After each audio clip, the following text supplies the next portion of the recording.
Good evening. I'm very thankful to be with you guys here tonight.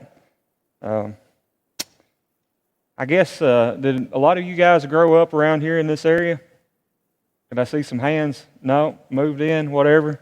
Well, those of you that grew up in this area, we've got something between me and you that's been connecting us for a long time. The county that I grew up in Kentucky, the Cumberland River also runs through there. So you could travel the Cumberland River and get to my hometown. I lived in Monroe County, Kentucky, and Tompkinsville is the county seat there. Some of you may have been up into the Salina, Clay County area. You can travel up a little back road out of Clay County, and it runs into Monroe County. When you come to the Cumberland River there's a ferry there that it's got a little tug on the side of it, and it'll hold about 4 cars. And they still ferry cars across the river, across the Cumberland River there. My mother actually grew up on the other side of the river from Tompkinsville in a place called Turkey Neck Bend. So if you can imagine where a name like that would have come from, there was a bend in the river that it looked like a turkey's neck, and some people just shorten it down to over in the bend. But anyway, that's a common connector that I guess we've got.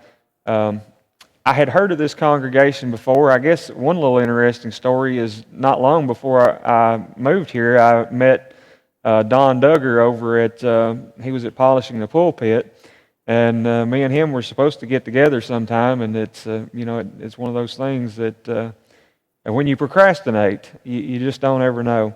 So that's a little bit about me. I grew up in Tompkinsville. Went to college for a while, ended up working in a factory in Glasgow. It was Dana Corporation, and I was filling in at some little congregations, and Steve Higginbotham was a preacher in Glasgow, and it just so happened that he got the job over at Carnes in Knoxville, where the School of Preaching's at. It used to be East Tennessee, and it's southeast now. And he said, "Why don't you guys move over here and go to school?" And I was like, "You're crazy." And guess what? About a year later, that's where we ended up. And the company I worked for, not too unsimilar, I guess, from DuPont and some other things, they ended up closing down. We thought they were going to do it much earlier, but it took them probably about 4 years after I quit there for that to happen. But anyway, that's kind of how I ended up preaching. And Steve had given me a lot of old recordings of preachers like Johnny Ramsey and Hugo McCord and guys like that. And I guess I had in my mind that that I'd just get invitations left and right once I got out of school. And we settled in a place called Wartburg when we graduated, and I didn't worry about if I got an invitation to go somewhere, great, and if not, it was okay. But I'm glad to be here tonight. I enjoy being with Aubrey and the times that we've had lunch together and things like that. And I know there's a lot of good works going on here. I'm impressed with the things that the elders are doing. And the Saturday thing, that's good work. And I'm glad that our congregations have got elders like that continue to try to find the good in the things that are going on around us. So tonight we're talking about fear. And I'll tell you, as many different ways as fear has been twisted on social media since this pandemic thing broke out, I was about ready to ask Aubrey, can we find a different topic for me? Because it kind of feels like whichever way you go with it, somebody may not like what you've got to say. But I'm going to say what I got to say, and it is what it is. But the first thing I want to ask you a question. Do you think sometimes that our fear is twisted up a little bit? And what I mean by that is, do we get excited about one thing, and then there may be something else that we ought to be getting excited about, and we don't? Can you think of anything like that? What if I told you that, or what if you went to the doctor tomorrow and you found out it's cancer? What are you going to do? Everything you can to get rid of that, right? Our prayer lists are filled up with people that, car wrecks, diseases, whatever. But what if somebody is lost? What if somebody falls away from the church? I don't know about Old Hickory, but I can tell you that Rivergate's missing those people from our prayer list. I don't know that we've had anybody to fall away lately, but I'm sure that there's been a time when somebody's fallen away, and I doubt they ever ended up on a prayer list. But to me, when I think about that, and I think about the things that we are afraid of, I'm not saying if you get cancer, then certainly you should do your part to try to get rid of that. If you find out that you've got the coronavirus, you should do your part to try to get rid of that. But I think that spiritually speaking, we don't put enough weight on our sickness in that area, staying away from sin. You know, if I'm eating something and I find out, I flip over the package and it says, very likely to cause cancer. I don't know if there's anything that says that or not. It might say causes cancer in the state of California or something like that. But, and that makes me nervous about that. But yet, when it comes to sin, I think a lot of times we're not as afraid of that thing as we ought to be. We turn on our TVs, and it's hard to turn on a television channel nowadays that is clean. And I'm talking, you're watching a show and there's no cuss words or, innuendos or whatever. You just can't hardly get away from it. So I think that we've got a little bit of a problem with that. I think that we're twisted up on the things that we're afraid of. Now, I'm not saying that we shouldn't be afraid at all, but I think that fear is directly connected to our faith. And I wanted us to look at a couple of Bible characters that, to me, these are people that I see a growth process in their life. When I think about Abraham, you've got this man, and he gets a call from God, and it's pretty amazing, really, because God tells him, it seems like he's pretty well off, and God tells him, go away to this place, and when you get there, I'll tell you, that's where it's at. So can you imagine you go into your wife and, okay, honey, we're leaving our place here, and we're going to go off. Where are we going? Well, God's going to tell us when we get there. So to me, that takes some faith to make that kind of move. But then just a short time later in that same chapter of Genesis chapter 12, we see that he's telling Sarah, do this thing for me. You're a very beautiful woman, and when we go places, just tell them that you're my sister. Now, that's not completely a lie, right? Because we do know that there was the family connection there, but it's hard to deny that it was meant to be a means of deception. And what was the problem? He was afraid of what they were going to do to him, right? He was afraid of Pharaoh in Genesis chapter 12. You move along to Genesis chapter 20, and you think things are going along with Abraham, and toward the beginning of that chapter, he comes into contact with this guy named Abimelech. And I'll leave that pronunciation to the experts, but that's what I call him. And he does the same thing, basically. Deceives him, and that's where we kind of get, we start to get this inside information to what's going on. Well, she is my half-sister, and things like that. And so the story moves along with Abraham, and you get to chapter 22. And him and his son Isaac, they're going over to this mountain and they're going to worship God. Dad, where's the sacrifice? God's going to provide it. They go over to the mountain. He gets ready. He's ready to do the deed. And God calls him off. How does a man go from thinking something bad's going to happen to me because I've got a beautiful wife to he's ready to kill the special son? It's the chapter we left out, right? Between chapter 20 and chapter 22, you've got Genesis chapter 21, and that special son was born. Abraham was an old man. This can't happen. This is laughable for a person to have a son at this age, right? This is like comedy. It's laughable to think about a man having a son at this age. But yet, God provided him that seed just like He had promised. You see, that's what happened with Abraham. It was a growth process. Now, if you came here tonight and you got a phone call, maybe one of the elders or Aubrey gets a phone call, and it's me, and I tell Aubrey, well, I'm not going to be able to make it tonight because I was driving over here and I ran over a dinosaur. What are you going to think? That guy's not coming back next year, right? He's not coming back next year because we're not buying that. You get here, Don Loftus is supposed to speak, Aubrey's supposed to speak, they call, I ran over a dinosaur. So you're like, okay, you're trying to figure this out. Okay, they must have been like this big ceramic thing, it's probably fallen off the back of a semi, and, they've hit this thing. Why is that?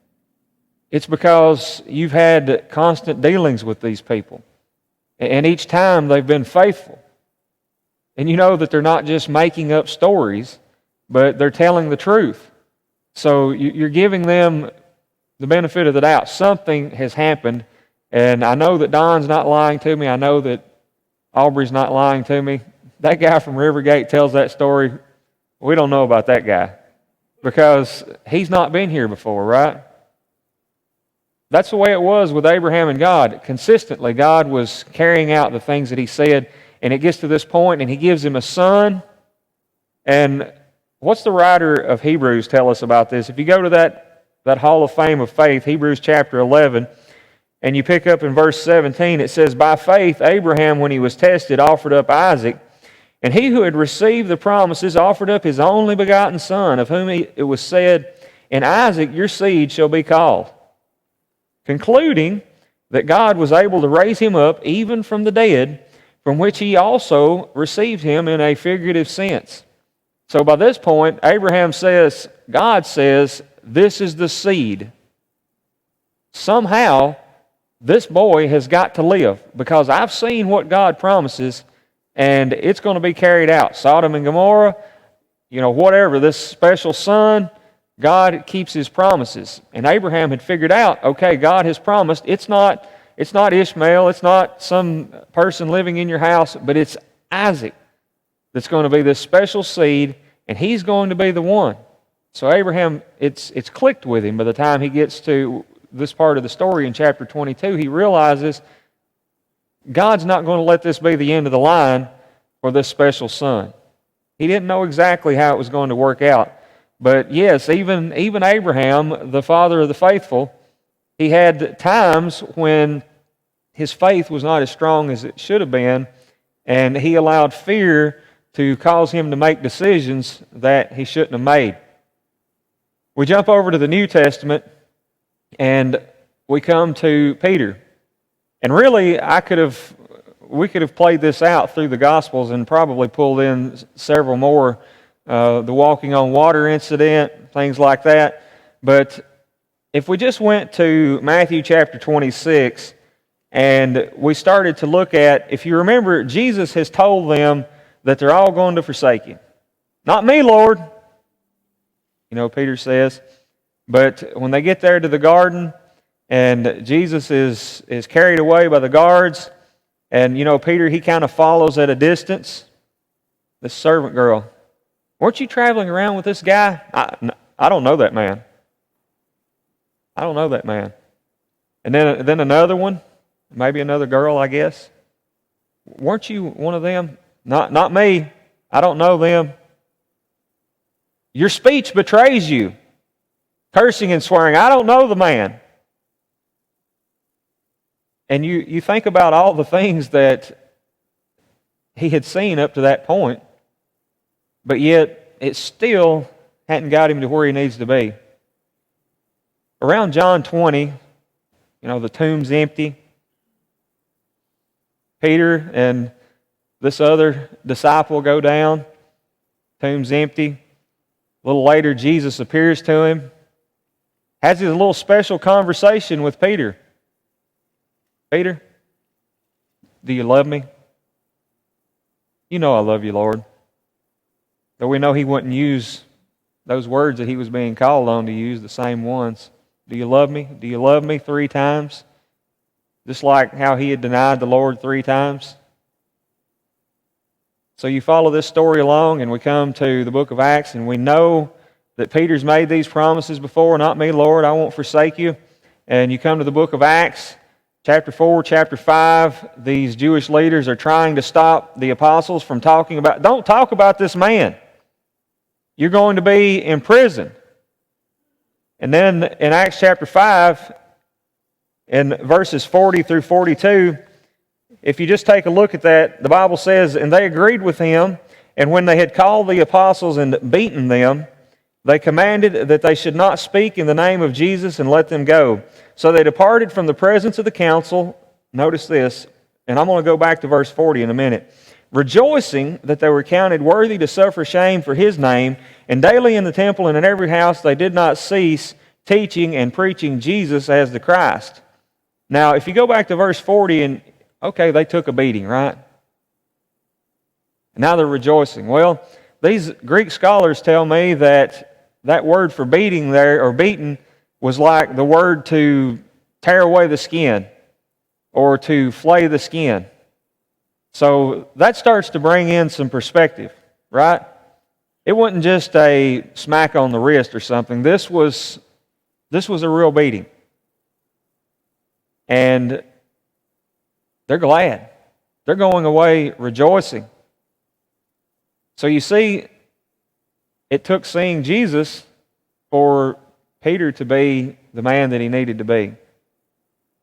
And if we think about that, it's deep in a way. It's simple, really, right? But in a way, it's pretty deep because he was seeing Jesus for a good while before he really saw him. And we say, well, we can't see him like Peter did today, but is that true?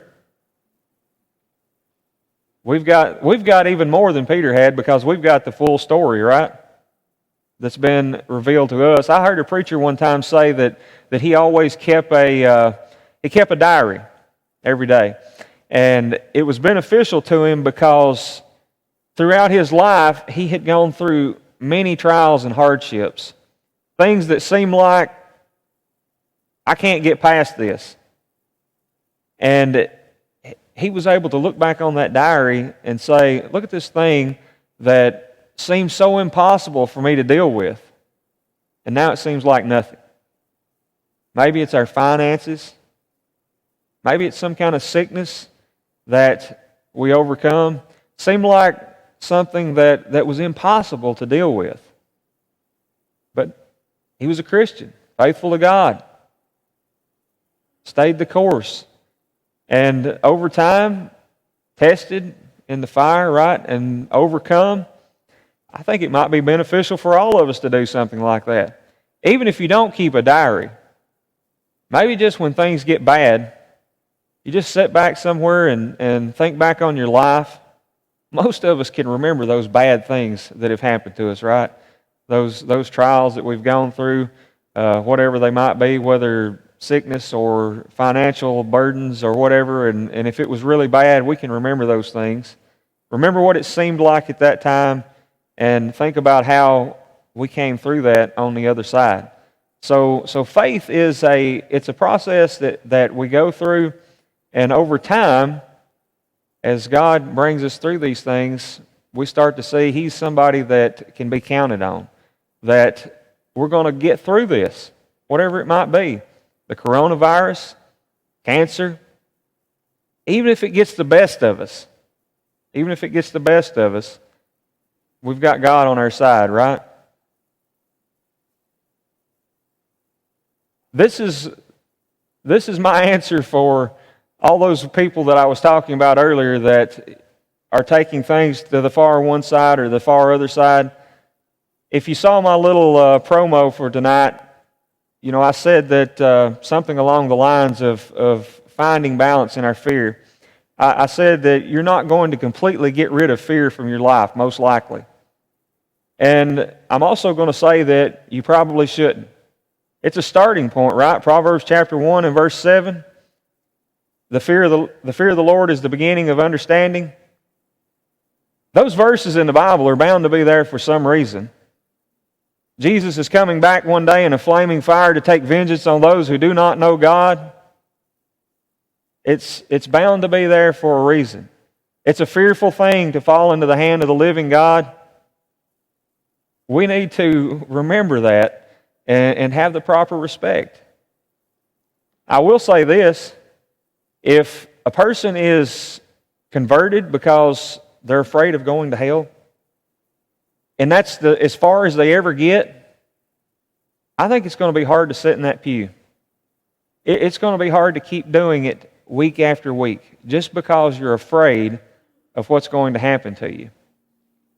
I think that's one reason why a lot of people's diets don't work. It's because you're just doing it for this one reason and you're afraid of the outcome, and so people don't stick with it. And I think that's the same with Christianity. If a person only get converted because of fear and they never move past that, then it's going to be difficult to stay the course.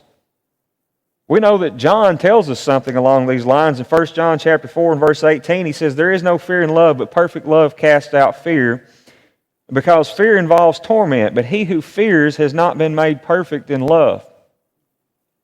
Right? I'm okay with that. If I get your attention, I'm not going to try to be overly dramatic and try to bring people to tears for no reason and things like that. But if something I say from the Bible gets your attention and causes you to think, I don't want that to be my outcome, then I'm okay with that. But hopefully you will continue to study the Bible, you'll continue to grow, and you'll recognize, look what God has done for me. Look what God has done for me. I'm going to be doing a 2-part series related to suicide at Rivergate over the next couple of weeks. And the first week, I'm going to try to help people to realize that every one of us are special. We're special to God. There's somebody in this world that we're special to. So we need to realize those things. When we look through the Bible, there's a reason why everybody knows John chapter 3 and verse 16, right? Because it's a wonderful thing. For God so loved the world, right, that He gave His only begotten Son, that whosoever believes in Him should not perish but have everlasting life. That's a beautiful thing. If we start to try to figure out why are the terms in the Bible that are, God's called a Father, Jesus is called a Son, it's things that we can relate to. I think about giving up one of my kids for a bunch of people that are disrespectful and are going to refuse to try to take the gift that I have offered to them. That's a hard thing to swallow, isn't it? But that's what God did. He knew that it was going to be the few that accepted, that took that narrow path, that got to where they needed to be. When we see things like that, we ought to be moved. We ought to be like those people in Acts 2 that were cut in the heart. Because every one of us have had a hand in that. When we see things like that, that should help us to move past the point to where we're just afraid of whatever might happen. So that growth process is going to help us to remove fear. It's just like with Abraham and Peter. We can't let fear push God out of our lives. One thing or the other is going to be in control, and it's up to us to make a decision. What's going to be the thing that's in our head?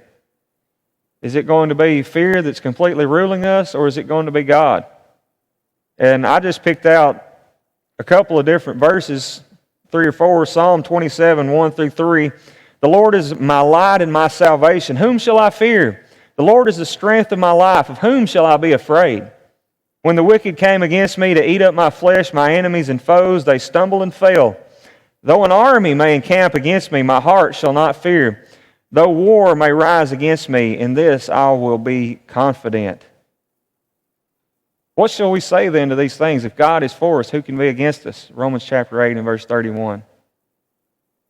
He freely gave us His Son. Won't He give us what we need, take care of us?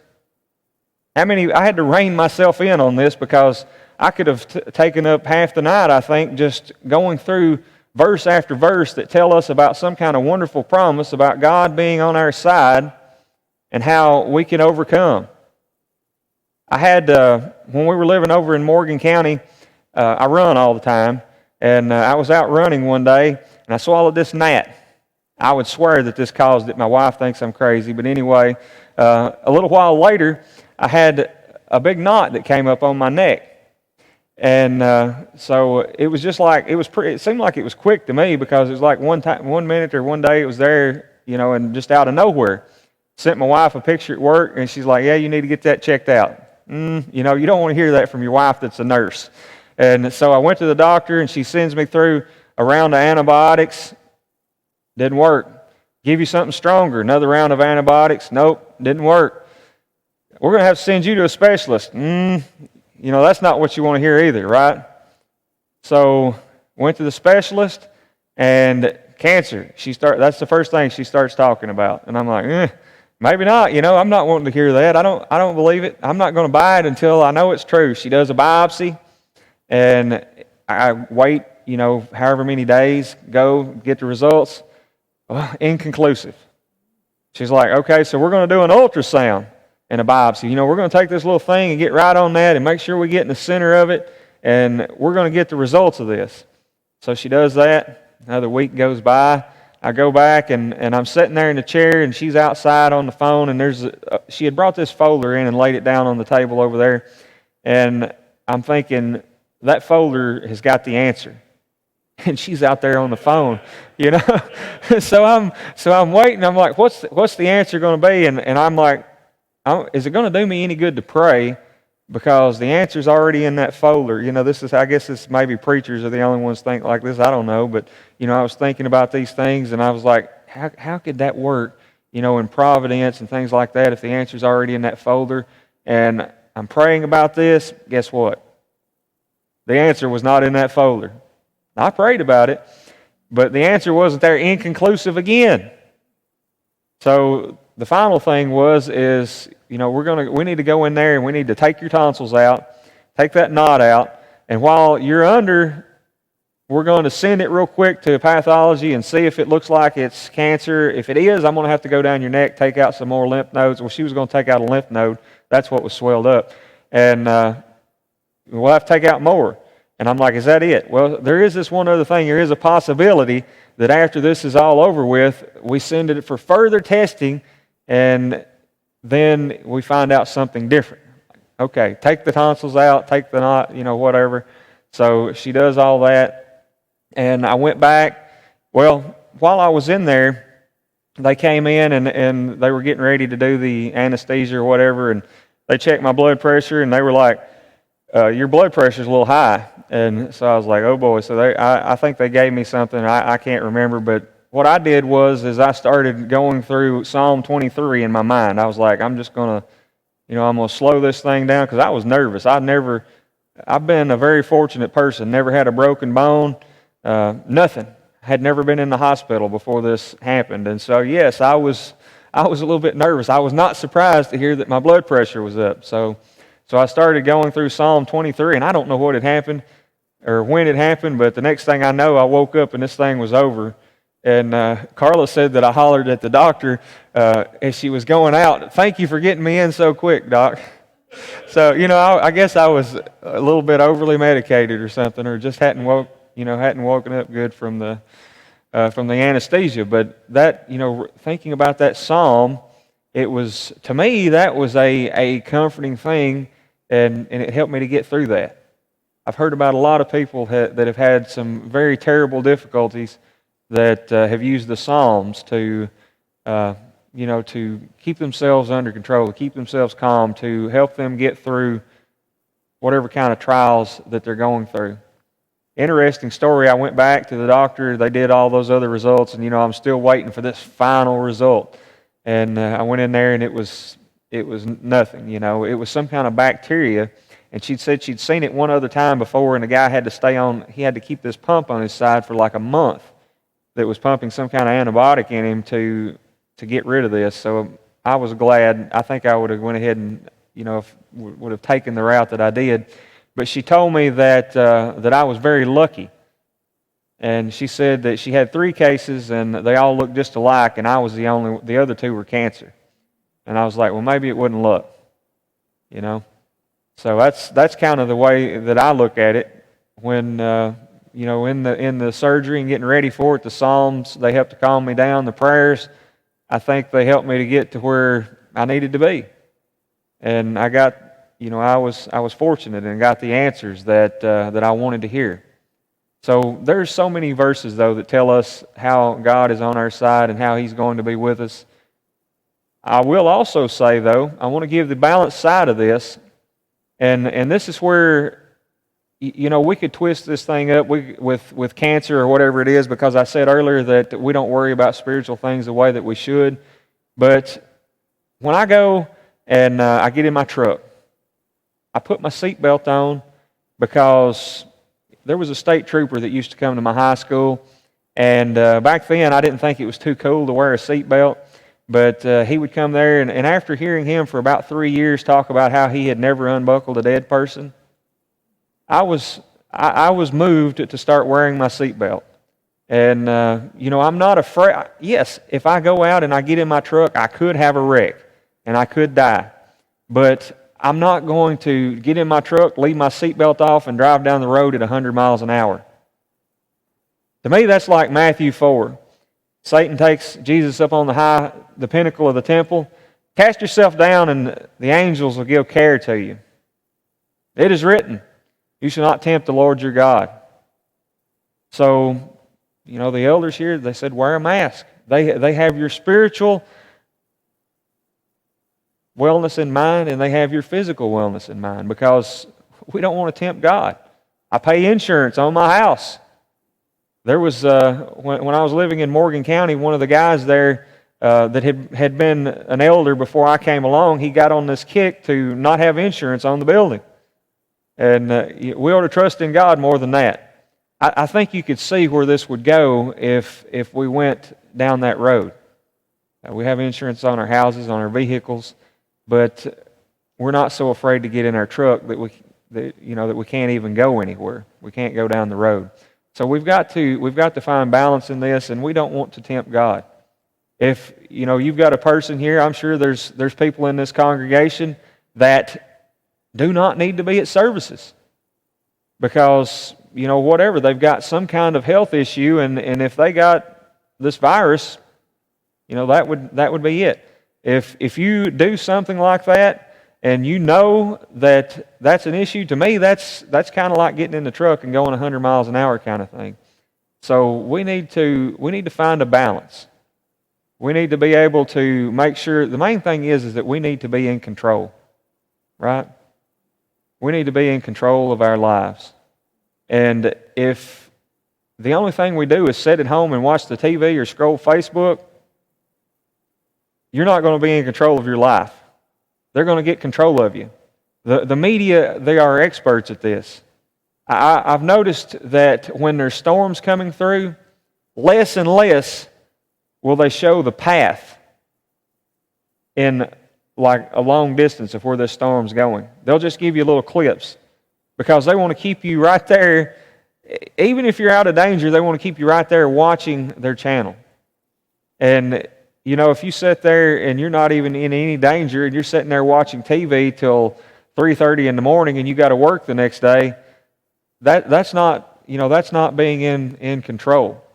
So we've got to make sure that we are in control of what's going on and we're not allowing fear to control us. I want us to get to this part. This is where we've been going all night. Imagine if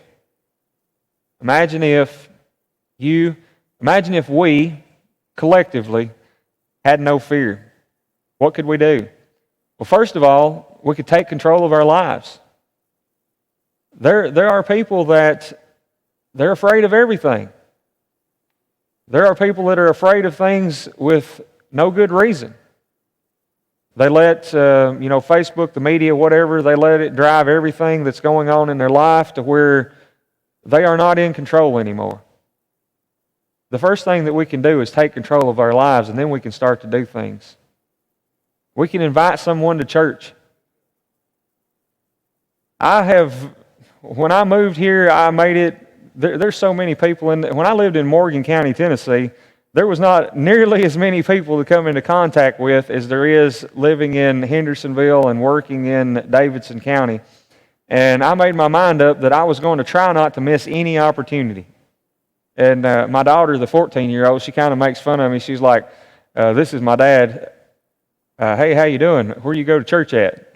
You know, something like that. But that's not a good question, because you need to figure out a way to ask the question in such a way that they can't shut you down. Because just about everybody's going to say they're going to church somewhere. But how many times have you been at a bank? The tellers talk, you have some kind of conversation. You've been at a drive-thru. You've been at Walmart, and you walked away and you thought, I should have said something. I should have said something to that guy. I should have said something to that girl. Why did I not invite that person to church? Can you imagine if Paul went to Walmart? Do you think he would go to, let's just imagine that Paul has got married. And he's at Walmart, and he is going to wait for his wife over on the bench while she's getting her groceries. Do you think somebody would come down and sit next to Paul, and he wouldn't say something about Jesus to that person? Something about the gospel? Something about inviting them somewhere to where he's going to church or where he's going to be preaching? How many opportunities like that have we missed because, why? We're bound to be afraid. That's the only good answer that I can come up with. We're afraid of what they're going to think about us, what the answer is going to be. You name it, we're afraid. If we had control of that fear, you can do this. I don't know if you've got some kind of cards here or what, but I think it's good to have something to hand to people. I wish I had something better than a card, and I've been thinking on this, but if you got something to hand to them, 500 people that you hand it to, there may be 499 of them that throw it away, but we're just trying to get that one that keeps it, and that they've got a struggle in their life, or they've got a new baby, and they're looking for somewhere to go. They know that they need to get their life on track. That's what we're looking for. So we're going to be able to invite somebody to church. We're going to be able to teach somebody the gospel. Why can't we do it? Maybe all of this is not fear, but part of it is. Part of it may be that we've not studied the Bible like we should. But most any of us can learn enough of the Bible to teach somebody the gospel. And if you can't, there's all kinds of little cards and things that you can stick in your Bible that give you little directions on how to do it. There's little New Testaments that you can get, and it's got a page number on the front of that thing, and it tells you where to go, and you can take somebody to those places in the Bible that they need to go, and you can teach them what they need to know. Isaiah 55:11 tells us that God's Word does not return to Him void, accomplishes its purpose. I've got a preacher friend that a couple of them, one is a prankster, jokester kind of guy. He told the other guy, he asked him how the gospel meeting went. And he said, it went good. I had 200 responses. 200 responses? He said, yeah, they all said no. But he was looking for that one. It's going to happen. Week after week, people are going to say no. I'm not saying that everybody in the congregation needs to respond, but I'd say it's a good possibility that when our congregation's full and everything's normal, there's probably somebody sitting out there that needs to respond and they don't. So if we can overcome our fear, we can teach somebody the gospel. Romans 1:16, it's the power of God for salvation. Right? 2 Timothy 3:16 and 17. Everything that a person needs to know it's in God's Word. It can thoroughly equip us for what we need to do, right? If we were not afraid to do it, we could teach somebody the gospel. If Aubrey can get 5 or 6 families in this congregation that's on fire for taking the gospel to people, you'll be looking for where you're going to park the cars in just a little while. I've been in a couple of congregations that had some really good workers, and I know one that in about a year they went from about 320-something to about 370-something, and then another year to about 460-something. That's the kind of growth they were seeing, and it was because they had about 3 or 4 people in that congregation, and everywhere they went, they were doing just what I was talking about, and they had the backbone and the nerve to say, "Do you go to church anywhere? Let me tell you about the place where I go to church." And they were trying to get people. But most of us, we're afraid. We've got to figure out a way to overcome that. And I'm going to tell you in this case, one way to overcome that fear is to be prepared. It's to be prepared. If someone could, the best advice that I could be given on speaking as far as being a decent speaker is to be prepared. Because if I know the material, it's going to be much easier for me to stand up here and talk about it than if I come in here unprepared. And that's the same thing with teaching anybody the gospel. If you want to overcome that fear, I'm not going to say memorize the Bible, it wouldn't hurt, but make a plan. You may not know it, but you can find something that will help you lead that person to where they need to be. So if we had no fear, we could teach someone the gospel. If we had no fear, we could deal with problems in the church. Right? I can say this because I'm leaving tonight, right? And you know, I might not be back, but most congregations that I have been at, we don't deal with problems the way that we should. Matthew 18, 1 Corinthians 5, 2 Thessalonians 3, the things that we need to be doing, why? We think we've got a better plan than God? It's because we're afraid. We're going to run them off. We're going to make them mad. We're going to hurt their feelings. Why does Paul say to do those things?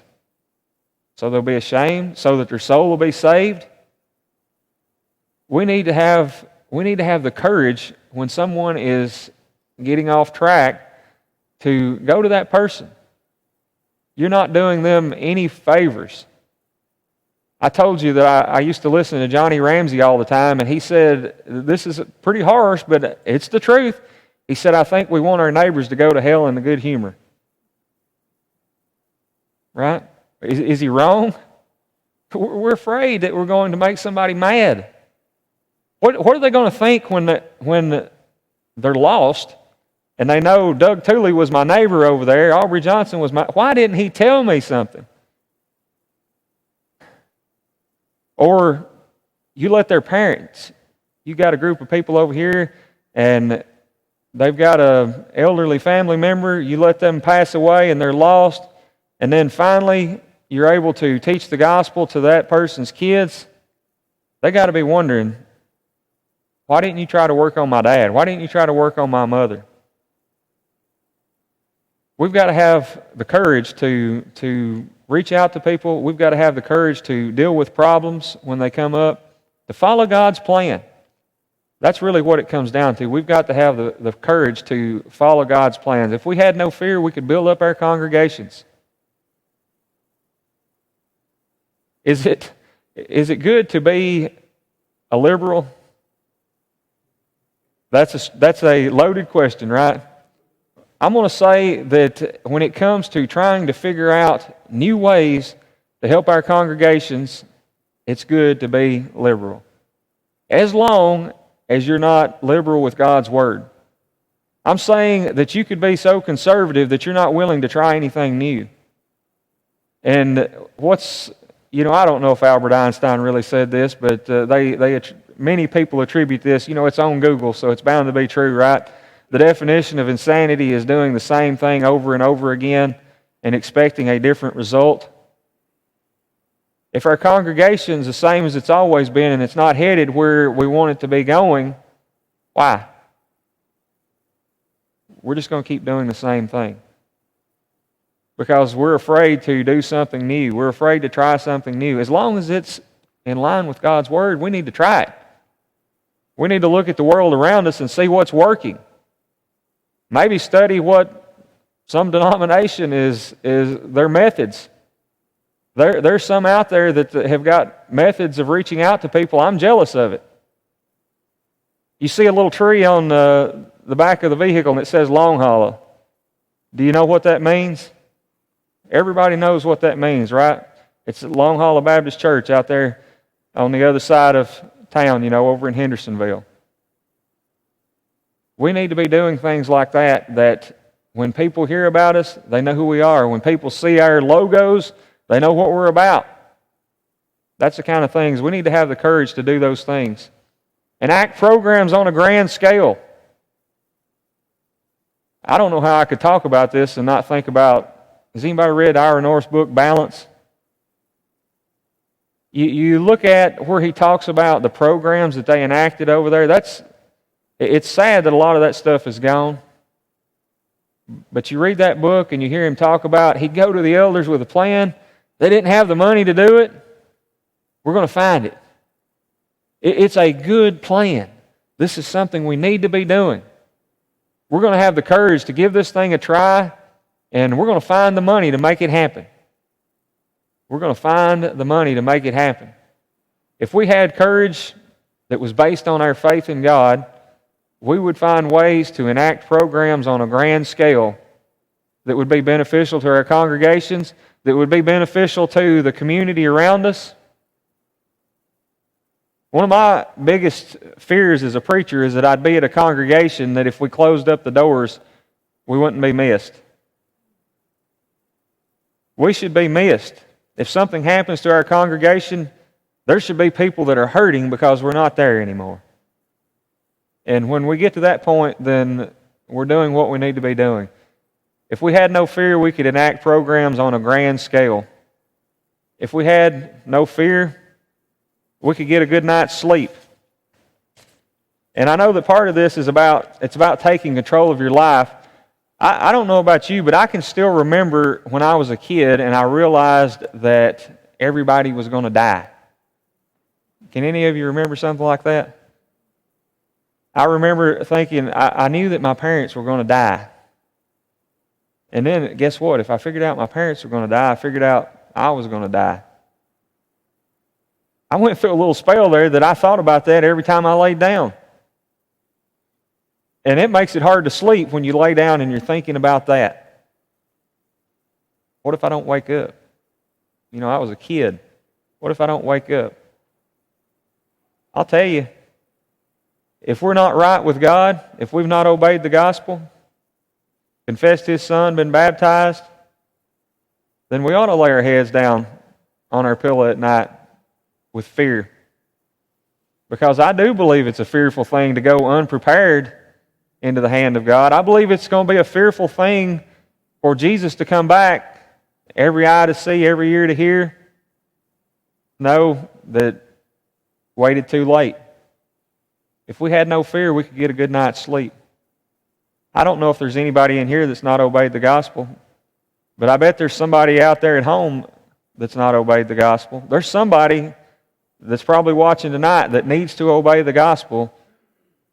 And if you've not, and you don't get a good night's sleep tonight because I said this, I'm not going to tell you I'm sorry, because you need to be thinking about it.